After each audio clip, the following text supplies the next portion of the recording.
దేవుని నామానికి స్తోత్రం. హల్లెలూయా. నీ కృపలేని క్షణము, నీ దయలేని క్షణము నేను ఊహించలేను యేసయ్యా. నీ కృపలేని క్షణము, నీ దయలేని క్షణము నేను ఊహించలేను యేసయ్యా. యేసయ్యా నీ కృప నాకు చాలయ్యా, నీ కృప లేనిదేనే బ్రతుకలేనయ్యా. యేసయ్యా నీ కృప నాకు చాలయ్యా, నీ కృప లేనిదే నే బ్రతుకలేనయ్యా. నీ కృప లేని క్షణము, నీ దయలేని క్షణము నేను ఊహించలేను యేసయ్యా. నీ కృప లేని క్షణము, నీ దయలేని క్షణము నేను ఊహించలేను యేసయ్యా. మహిమను విడచి మహిలోకి దిగి వచ్చి మార్గముగా మారి మనిషిగా మార్చావు. మదినే నీవు మాధుర్యముగా మార్చి మాదిరి చూపి మరో రూపమిచ్చావు. మహిమను విడచి మహిలోకి దిగి వచ్చి మార్గముగా మారి మనిషిగా మార్చావు. మహినే నీవు మాధుర్యముగా మార్చి మాదిరి చూపి మరో రూపమిచ్చావు. మహిమలో నేను మహిమను పొందా, మహిమగా మార్చింది నీ కృపా. మహిమలో నేను మహిమను పొందా, మహిమగా మార్చింది నీ కృప. యేసయ్యా నీ కృప నాకు చాలయ్యా, నీ కృప లేనిదే నే బ్రతుకలేనయ్యా. యేసయ్యా నీ కృప నాకు చాలయ్యా, నీ కృప లేనిదే నేనుండలేనయ్యా. నీ కృప లేని క్షణము, నీ దయలేని క్షణము నేను ఊహించలేను యేసయ్యా. ఆజ్ఞల మార్గమున ఆశ్రయమును ఇచ్చి ఆపత్కాలమున ఆదుకున్నావు. ఆత్మీయులతో ఆనందింపచేసి ఆనంద తైలముతో అభిషేకించావు. ఆశ తీరా ఆరాధన చేసే అదృష్టమిచ్చింది నీ కృపా. ఆశ తీరా ఆరాధన చేసే అదృష్టమిచ్చింది నీ కృప. యేసయ్యా నీ కృప నాకు చాలయ్యా, నీ కృప లేనిదే నేనుండలేనయ్యా. యేసయ్యా నీ కృప నాకు చాలయ్యా, నీ కృప లేనిదే నే బ్రతుకలేనయ్యా. నీ కృప లేనిదే నేనుండలేనయ్యా, నీ కృప లేనిదే నే బ్రతుకలేనయ్యా. హల్లెలూయా. దేవుని నామ దల సమీపించెను, నీకు వెలుగు ఉదయించును. హల్లెలూయా.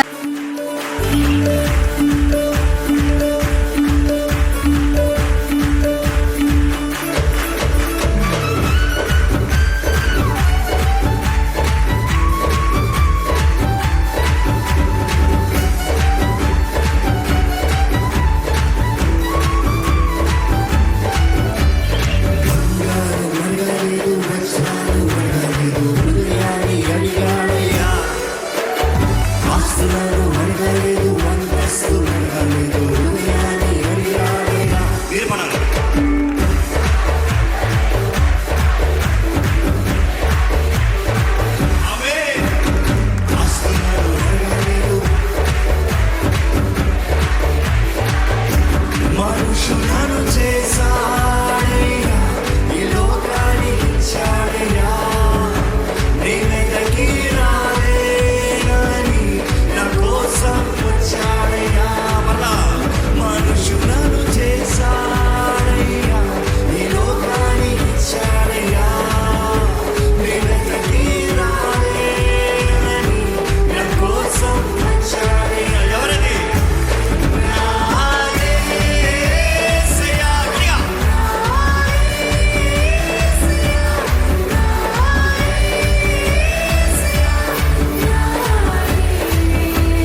వాక్యం వింటున్న ప్రతి ఒక్కరికి ప్రభు పేరిట నా వందనాలు చెల్లిస్తున్నాను.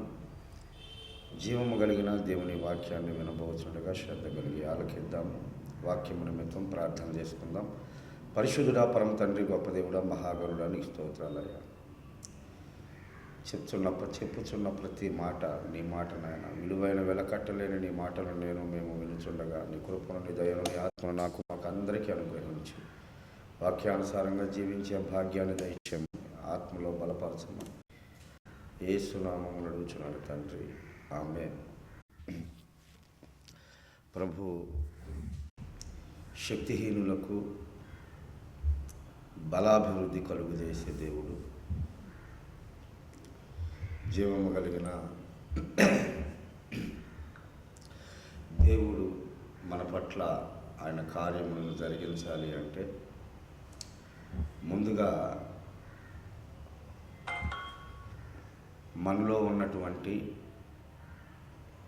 జ్ఞానాన్ని, తెలివిని, బలాన్ని, ఆహారాన్ని, ఆలోచనలను సమస్తాన్ని పక్కన పెట్టి ప్రభు బలం కొరకు, ప్రభు జ్ఞానం కొరకు, ప్రభు చిత్తం కొరకు ఎవరైతే ఎదురు చూస్తారో వాళ్ళందరూ దేవుని మహాకృపను బట్టి బలపరచబడతారు. ఈ రోజున చాలామంది మేము బలహీనులము, మా వలన ఏమీ కాదు,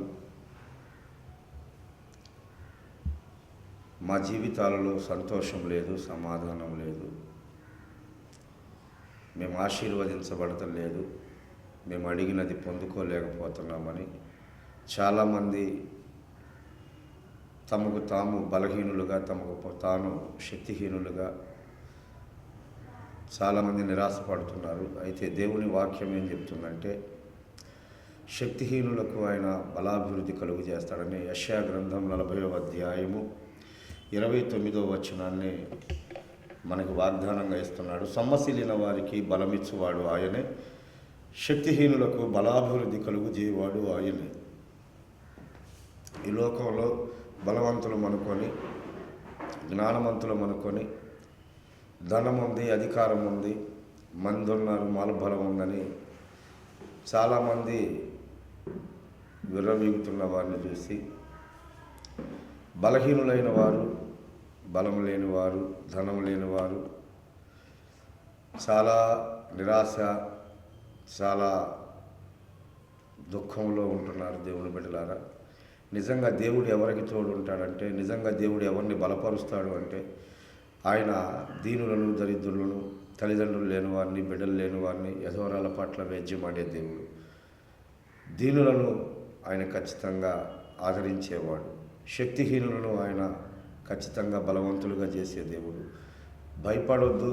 ఈరోజు దేవుని వాక్యాన్ని బట్టి మేము శక్తిహీనులము, మేము బలహీనులము, మేము పేదవాళ్ళము, మేము అనారోగ్యంతో ఉన్నవారము, మా జీవితంలో ఇంకా మేము ఏది సాధించలేము అనుకునే ప్రతి ఒక్కరికి నా దేవుడు మీకు బలాన్ని కలుగజేయబోతున్నాడు.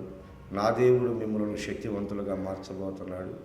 నా దేవుడు మిమ్మల్ని గొప్ప చేయబోతున్నాడు. ప్రభు వాడుకునేది ఎవరినయ్యా అంటే ఈ లోకంలో గొప్ప గొప్ప కులం, గొప్ప గొప్ప వంశపు వాళ్ళను, ధనవంతులను, జ్ఞానవంతులను, చదువుకున్న వాళ్ళను, విద్యావంతులను, అలాగే ఉద్యోగస్తులను ఇలాగా వాడుకుంటాడని చాలామంది అనుకుంటున్నారు. దేవుని బిడలారా, లేదు. ప్రభువు వాడుకోవాలి అనుకున్నటువంటి మనిషి ఒకవేళ బలవంతుడైనప్పటికీ తన బలాన్ని ఉపయోగించి దేవుడు ఏ పని చేయనివాడు, ఏ పని చేయించుకోడు కూడా. ఎందుకంటే లోకంలో ఉన్న ఏ శరీరయు అతిశయింపకున్నట్లు లోకంలో ఉన్న వెర్రివారిని, తృణీకరించబడిన వారిని, నీచులైన వారిని నేను ఎన్నుకుంటున్నానని దేవుడు మాట్లాడుతున్నాడు. చూడండి ఆ మాట 1వ కొరింథీయులకు రాసిన పత్రిక 1వ అధ్యాయము 19వ వచనాన్ని నేను చదువుతాను. ఇందు విషయమై జ్ఞానుల జ్ఞానమును నాశనము చేతును, వివేకుల వివేకమును శూన్యపరుతునని వ్రాయబడి ఉన్నది. జ్ఞాని ఏమాయను, శాస్త్ర ఏమాయను, ఈ లోకపు తర్కవాది ఏమాయను, ఈ లోక జ్ఞానమును దేవుడు వెర్రితనముగా చేసి ఉన్నాడు కదా. దేవుని జ్ఞానానుసారముగా లోకము తన జ్ఞానము చేత దేవుని ఎరుగకుండినందున సువార్త ప్రకటనను వెర్రితనము చేత నమ్ము వారిని రక్షించుటకు దేవుని దయాపూర్వక సంకల్పమాయను. యూదులు సూచిక్రియలు చేయమని అడుగుచున్నారు, గ్రీసు దేశస్థులు జ్ఞానము వెతుకుచున్నారు. అయితే మేము సిలువ వేయబడిన క్రీస్తును ప్రకటించుచున్నాము. అలాగే 25వ వచనం కాడ నుంచి మళ్ళీ చదువుతాను. దేవుని వెర్రితనము మనుషుల జ్ఞానము కంటే జ్ఞానము గలది, దేవుని బలహీనత మనుషుల జ్ఞానము కంటే బలమైనది. సహోదరులారా, మిమ్మల్ని పిలిచిన పిలుపును చూడిడి. మీలో లోకరీతిగా జ్ఞానులైనను ఘనులైనను గొప్ప వంశము వారైనను అనేకులు పిలువబడలేదు, కానీ ఏ శరీరియు దేవుని ఎదుట అతిశయింపకుండానట్లు జ్ఞానులను సిగ్గుపరచుటకు లోకములో నుండి వెర్రివారిని దేవుడు ఏర్పరచుకొని ఉన్నాడు. బలవంతులైన వారిని సిగ్గుపరచుటకు లోకంలో బలహీనులైన వారిని దేవుడు ఏర్పరచుకొని ఉన్నాడు. ఎన్నికైన వారిని వ్యర్థము చేయుటకు లోకంలో నీచులైన వారిని, తృణీకరింపబడిన వారిని, ఎన్నిక లేని వారిని దేవుడు ఏర్పరచుకొని ఉన్నాడు. దేవునికి స్తోత్రం. జీవము కలిగిన దేవుడు ఎవరిని ఎన్నుకుంటున్నాడో లేఖనం ద్వారా మనం చదువుకున్నాం. జ్ఞానులైన వారిని, బలవంతులను, గొప్ప వంశపు వారిని ఎవరిని ఆయన ఎన్నుకోవట్లేదు. ఆయన ఎన్నుకుంటున్నది ఎన్నిక లేని వారిని, నీచులైన వారిని, తృణీకరించబడిన వారిని, బలహీనులను, అజ్ఞానులను, నీచులైన వారిని ఆయన ఎన్నుకుంటున్నట్లుగా లేఖనం సెలవిస్తుంది. ఈరోజు మేము ఎన్నిక లేని వారమని, తృణీకరింపబడిన వారమని, నీచులైన వారమని, అజ్ఞానులమని, బలహీనులమని ఎవరైతే అనుకుంటున్నారో వాళ్ళందరికీ ఒక శుభవార్త. ప్రభు అయిన యేసుక్రీస్తు మీ అందరినీ వాడుకోబోతున్నాడు, మీ అందరినీ బలపరచబోతున్నాడు, మీ అందరినీ ఘనపరచబోతున్నాడు, మీ ద్వారా అనేకులను బ్రతికించబోతున్నాడు. మిమ్ములనే దేవుడు గొప్ప చేయబోతున్నాడు, గొప్పగా వాడుకోబోతున్నాడు. ఈ సత్యాన్ని మీరు గమనించాలి. ఎవరైతే మేము గొప్పవారమని, బలవంతులమని అనుకుంటున్నారో వాళ్ళందరూ దేవునికి అవసరం లేదు. ఈ రోజున ఎవరైతే దీనులుగా ఉన్నారో, దరిద్రులుగా ఉన్నారో వాళ్ళందరూ దేవుని చేతిలో పనిముట్లుగా వాడబడబోతున్నారు. ఈ రోజున చాలామంది సేవకులు వాళ్ళ సాక్ష్యాలు మనం వింటుంటే, తల్లిదండ్రులు విడిచిపెట్టిన వాళ్ళు, అలాగే నరహంతకులు, వ్యభిచారులు, అలాగే మాంత్రికులు, ఇలాగా జీవం కలిగిన దేవుని మహాకృప అందరూ తీసివేసిన, అందరూ నెట్టివేసిన, అందరి చేత తృణీకరించబడిన వారిని దేవుడు ఎన్నుకొని గొప్ప గొప్ప దైవజనులుగా, గొప్ప గొప్ప కార్యాలు చేసేవారిగా దేవుడు వాడుకుంటున్నాడు. ఆ విధంగానే మరి మా కుటుంబంలో నేను చూసుకుంటే అందరికంటే చిన్నోడిని, అందరూ చదువుకున్న వాళ్ళు, మరి ఎందుకు పనికిరానటువంటి నన్ను దేవుడు వాడుకుంటున్నాడు, దేవుడు ఎన్నుకున్నాడు, దేవుడు బలపరిచి నా ద్వారా అనేకులను దేవుడు బ్రతికిస్తున్నాడు. ఎందుకంటే ఎవరో కూడా నా పేరు చెప్తే వాడా అని అన్నవాళ్ళే, దుర్మార్గుడు అన్నవాళ్ళే, తాగుబోతు అన్నవాళ్ళే, తిరుగుబోతు అన్నవాళ్ళే, ఎవరో కూడా నన్ను పలకరించడానికి కూడా ఇష్టపడనటువంటి నా జీవితం నుంచి దేవుడు అనేకులు ఈ రోజున జీవము కలిగిన దేవుని మహాకృపను బట్టి ప్రార్థించమని కోరుతున్న విధానాన్ని బట్టి నాకే ఆశ్చర్యం వేస్తుంది. ఈ రోజున ఎంతమంది దేవుని బిడలారా బాధపడుతున్నారో వాళ్ళందరికీ నా తల్లిదండ్రులు నన్ను బట్టి ఎంత వేదన పడ్డారో, ఎంత బాధపడ్డారో, ఎప్పటికి మాడతారనో, వీడు ఎలా బ్రతుకుతాడని ఎంతగానో ఏడ్చి దేవుని దగ్గర ప్రార్థన చేశారు.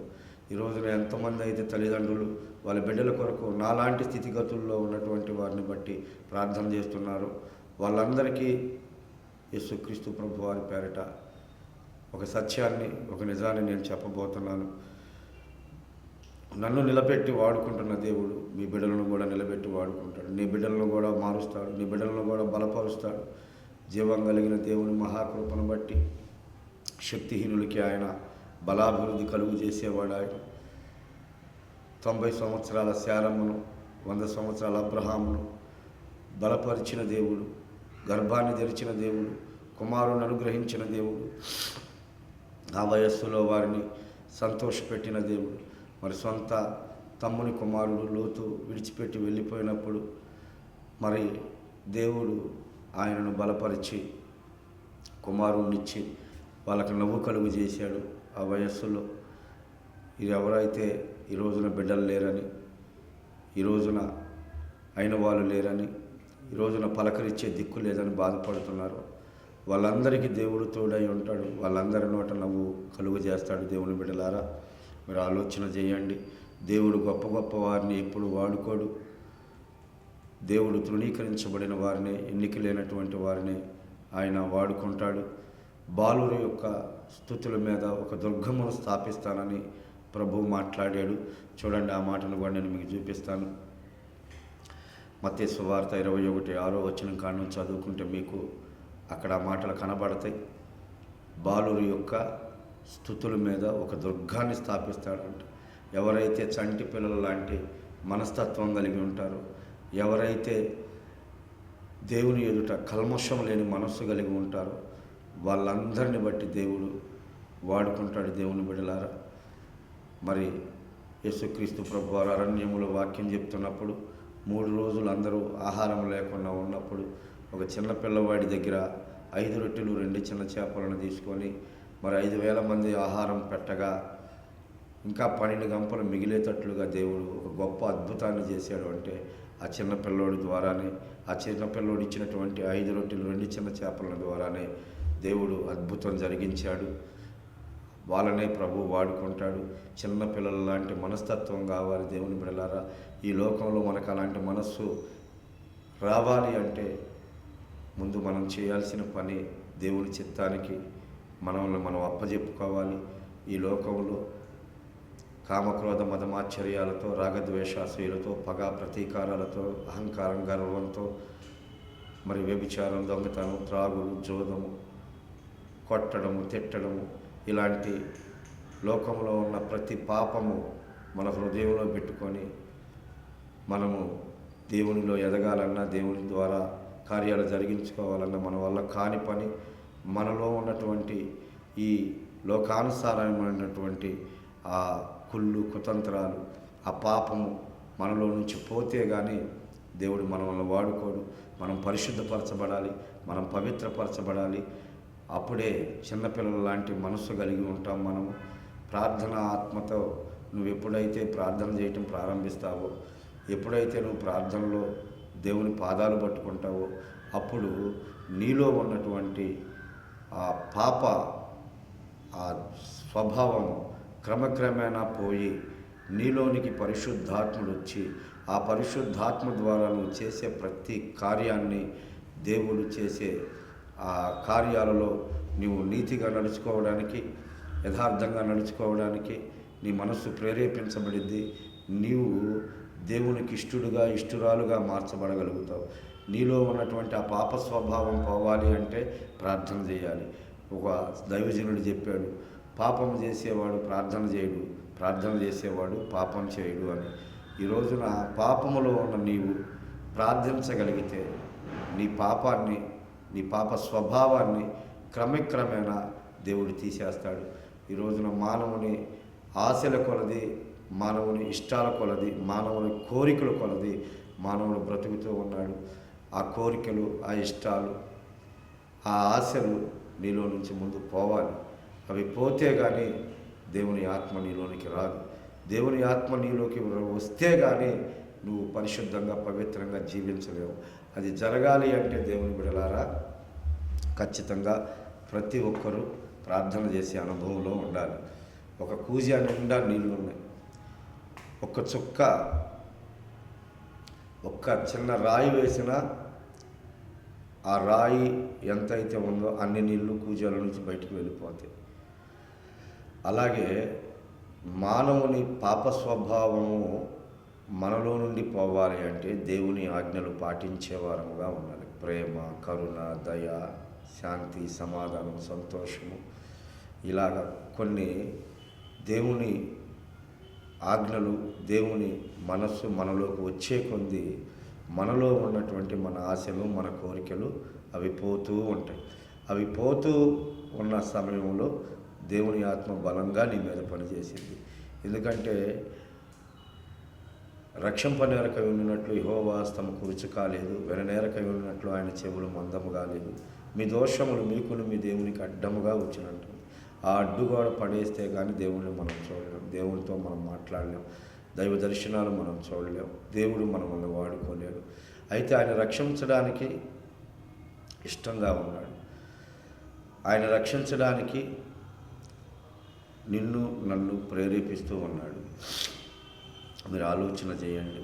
నువ్వు దేవుని చేతుల్లో గొప్పగా వాడబడాలి, నీ కుటుంబం బాగుండాలి, నీ కుటుంబం సంతోషం, సమాధానం, నెమ్మది, రక్షణ, ఆనందంతో ఉండాలి, నీ ఉద్యోగ వ్యాపారాలు దీవించబడాలి అంటే, నీ పొలం, నీ పశువులు దీవించబడాలంటే, నీ శత్రువులు ఎదురు నీకు భోజనం సిద్ధపరచబడాలంటే, నువ్వు అడుగుపెట్టిన స్థలం దీవించబడాలి అంటే, నువ్వు పోగొట్టుకున్న సమస్తం మరలా తిరిగి నీ దగ్గరికి రావాలి అంటే, దేవుని బిడ్డలారా,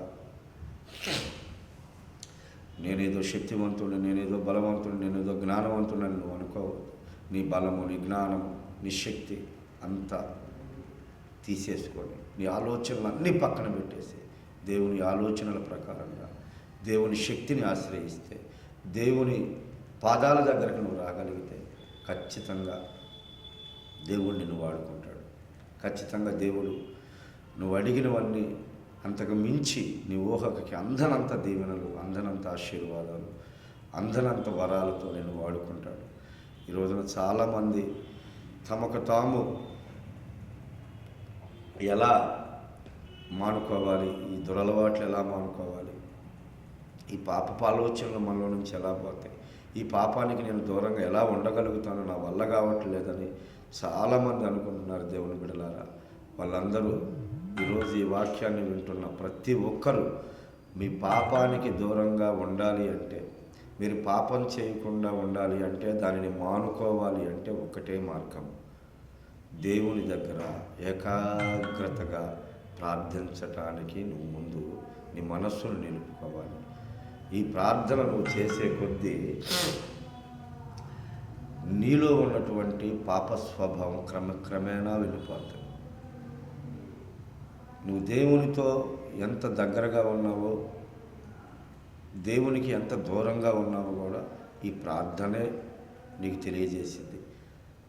దర్శనాల ద్వారా, కళల ద్వారా, తలంపుల ద్వారా, వాక్యం ద్వారా, స్వరం ద్వారా నీలో ఉన్న చెడు తలంపులను, నీలో ఉన్నటువంటి ఆ పాపాన్ని దేవుడు తెలియపరుస్తూ ఉంటాడు. ఆత్మదేవుడు నువ్వు మర్చిపోయిన వాటిని, నీకు గుర్తు లేని వాటిని కూడా దేవుడు తెలియపరుస్తూ ఉంటాడు. అప్పుడు నువ్వు ఒప్పుకొనుట ద్వారా దేవుని ఆత్మ నీలోకి క్రమేణా బలంగా పనిచేయటం ప్రారంభించింది. నువ్వు చేస్తున్న పాపాన్ని మానివేసేటట్లుగా నిన్ను ప్రేరేపించింది. ఒకవేళ పాపపు ఆలోచనలు వస్తే వాటిని రానివ్వకుండా వాటిని అడ్డగించేసింది. ఈ ప్రార్థన అనుభవం చాలామందికి లేకే దేవుని బలమైన చేతిలో వాడబడలేకపోతున్నారు, దేవుని బలమైన కార్యాలు జరిగించుకోలేకపోతున్నారు. మీరు ఆలోచన చేయండి. గేటు దగ్గర ఉండేటువంటి మరి మొర్దెకై ఒక్కడు అద్భుతం, ప్రధానమంత్రి పగబడితే కూడా ఎవరైతే పగబెట్టారో,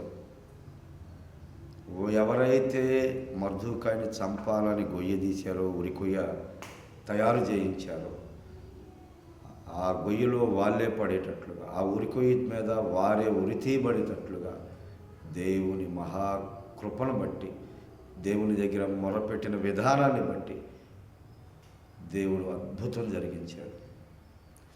ఈ రోజున చిన్న చిన్న అధికారులను చూసి, మనకంటే కాస్త బలవంతులను చూసి మనం భయపడిపోతున్నాం. ఒక గేటు దగ్గర ఉండే వ్యక్తి ప్రధానమంత్రినే తన నాశనం తను తెచ్చుకునేటట్లుగా చేయగలిగింది అంటే అది ఒక ప్రార్థనే. మన దేవుడు దీనులైన వారి వైపు, తృణీకరించబడిన వారి వైపు, ఎన్నిక లేని వారి కొరకు, నీచులైన వారి కొరకు దేవుడు బలపరుస్తూ ఉంటాడు. దేవుని బిడ్డలారు, వాళ్ళ పక్షానే దేవుడు ఉంటారు. మీ సత్యాన్ని గమనించండి. ఒంటరి వాడిని, ఒంటరి దాన్ని నేనేం చేయగలుగుతాను, నా వల్ల ఏమయ్యిద్దని అనుకుంటున్న ప్రతి ఒక్కరూ ఈరోజు ఈ వాక్యం ద్వారా నా దేవుడు మిమ్మల్ని బలపరచునుగాక. మీలో ముందు మీ ప్రార్థన ప్రారంభించండి. మీలో ఉన్న పాప స్వభావాన్ని క్రమక్రమేణా ప్రార్థన ద్వారా తొలగించుకోండి. ఎలా తొలగించుకోవాలంటే ప్రార్థనే దానికి ఆధారం. నువ్వు తొలగించుకోలేవు, నేను తొలగించుకోలేము పాప స్వభావాన్ని, పాపం చేయకోకుండా ఉండడాన్ని. అయితే దేవుని మీద ఆధారపడితేయా నాకు చేయాలని లేదయ్యా, నేను యథార్థంగా నీ దగ్గర బ్రతకాలని ఉందయ్యా, కానీ ఈ అలవాటు నన్ను అల్లాడిస్తుంది నాయన. ఇదిగో ఈ పాపపు ఆలోచన నన్ను కలవరపెడుతుందయ్యా. దయచేసి నాలో ఉన్నటువంటి ఈ ఆశలను, ఈ కోరికలను, ఈ అలవాట్లను నువ్వు తీసేయ్యా అని దేవుణ్ణి నువ్వు అడగగలిగితే, దేవుడి మీద నువ్వు ఆధారపడగలిగితే, నా దేవుడు నీ అలవాట్లను తీసేస్తాడు. నా దేవుడు పాపపు ఆలోచనలు తీసేస్తాడు. నా దేవుడు పాపివైన మనల్ని పరిశుద్ధంగా మార్చి పరిశుద్ధంగా జీవించడానికి సహాయం చేస్తాడు. ఎందుకంటే ఆయన జాలి కలిగిన దేవుడు, ఆయన దయ కలిగిన దేవుడు. నశించిన దానిని వెదక రక్షించడానికే వచ్చాడు. పాపులను రక్షించడానికి క్రీస్తు యేసు ఈ లోకములకు వచ్చిన లేఖనం సెలవిస్తుంది. దయచేసి అర్థం చేసుకోండి. మీరు మీ తెలివి, మీ జ్ఞానం, మీ బలం, మీ ఆలోచనలతో దేవుని దగ్గర స్థానం సంపాదించాలని ఆరాటపడవద్దు, ఆలోచన చేయొద్దు. అలాంటి ఆలోచన, అలాంటి ఆరాటం దేవుడు ఒప్పుకోడు, మెచ్చుకోడు కూడా. పౌలు గారు వాస్తవికంగా బెన్యామీను గోత్రికుడు, హెబ్రీయుడు, రోమస్ పౌరసత్వం కలిగినటువంటి వాడు, ధర్మశాస్త్ర గ్రంథాన్ని క్షుణ్ణంగా తెలిసినవాడు, గమలయేలు పాదముల దగ్గర విద్యను అభ్యసించినవాడు, వాస్తవికంగా యూదులకు తగినవాడు. వాక్యం చెప్పాలన్నా, దేవునిలోనికి నడిపించాలన్నా తన జ్ఞానం, తన చదువు, తన అధికారం, తన వంశము సరిపోయినది. కానీ అవేవి ఉపయోగించుకోకుండా తెలియనటువంటి అన్యజనుల దగ్గరికి మరి ఆయన్ని పంపించి యేసుక్రీస్తు ప్రభువారి మరణ పునరుద్ధానాల గురించి చెప్తూ, యేసుక్రీస్తు ప్రభువారు ఇచ్చినటువంటి కృప ద్వారా ఆ శక్తిని కనబరుస్తూ, గట్టిగా యేసు దేవుడని చెప్పడం ద్వారా, అలాగే యేసయ్య ఎవరి కొరకు చనిపోయాడో చెప్పడం ద్వారా అనేకులను రక్షణలోనికి నడిపించాడు. బలంగా వాడబడ్డాడు. పౌలు గారి జ్ఞానం, చదువు, వంశము, గోత్రము ఇవేవీ పనిచేయలేదు. కాబట్టి పౌలు కంటే మనం గొప్పవాళ్ళం కాదు. మనం కూడా వాటన్నిటిని పక్కన పెట్టి ప్రభు పాదాలే మనకి శరణమని మన జ్ఞానం, మన బలాన్ని పక్కన పెట్టి దేవుని బలం, దేవుని జ్ఞానం, దేవుని చేతిలో పనిముట్టుగా వాడబడాలని ఆశపడండి. నా దేవుడు మీరు ఎంత శక్తిహీనులైనా, మీరెంత బలహీనులైనా వాడుకొని మిమ్మల్ని గొప్ప చేసి బలపరుస్తాడు. దేవుడు ఈ మాటలను దీవించునుగాక. ప్రార్థన చేసుకుందాం. పరిశుద్ధుడ పరమ తండ్రి, గొప్ప దేవుడ, మహాగణుడని స్తోత్రాలు. చెప్పబడిన మాటలు నీ మాటలు అయ్యా, విలువైన వెలకట్టలేని నీ మాటలు మేమందరం విన్నాం ప్రభువా. ఆ మాటలను మా హృదయాంతరంగంలో నింపండి. హృదయం అనే పలక మీద రాయండి. వాక్యానుసారంగా జీవించే భాగ్యాన్ని దయచండి. శక్తిహీనులమైన, బలహీనులమైన, తృణీకరింపబడిన, నీచులైన మమ్మల్ని అందరినీ బలపరిచి నీ చేతులు, నీ పనిముట్టుగా, నీ పాత్రగా, నీ సాక్షులుగా మమ్మల్ని నిలవబెట్టుకోమని, గొప్ప చేయమని, ఆశీర్వదించమని, దీవించమని, రక్షణానందాన్ని కలిగించమని, స్వస్థతలు, విడుదల, అభిషేకాలతో నింపమని యేసయ్య నామములో అడిగి వేడుకుంటున్నాం పరమ తండ్రి. Amen, amen, amen. అందరికీ వందనాలు.